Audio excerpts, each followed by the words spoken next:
మాత్రమే పెండింగ్ ఉన్నాయి. మిగతా అన్ని కూడా ప్రారంభమైనాయి. ఆ 8 కాలేజీలకు ఇప్పుడు మేము ప్రభుత్వంలో ఉన్నట్టయితే తప్పకుండా వాటిని ఇనిషియేట్ తీసుకొని మంజూరు చేసి ఇప్పుడు ఇమీడియట్ గా దాన్ని వచ్చే సంవత్సరానికి 100 సీట్లతో అది ప్రారంభించుకోవాల్సిన అవసరం ఉండే.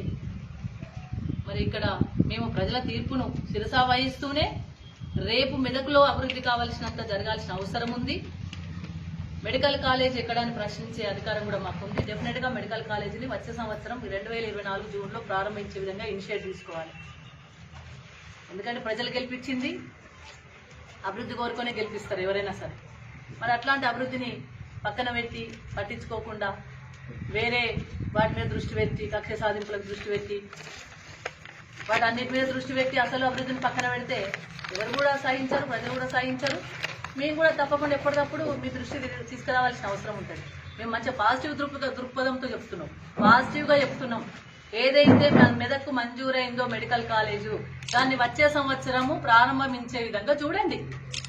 మేము మంచి పాజిటివ్ దృక్పథంతో పాజిటివ్ కోణంతో ప్రజల పక్షాన నిలిచి మేము మంజూరు చేసిన మెడికల్ కాలేజీని మీరు వచ్చే సంవత్సరం ప్రారంభించే విధంగా చూడండి. అది మీ ముందున్న టాస్క్.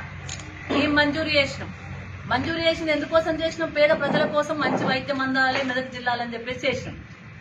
అదేదో ప్రయోజనాలు స్వప్రయోజనాలకో లేకపోతే పక్కల ప్రయోజనాల కోసం కాదు కదా.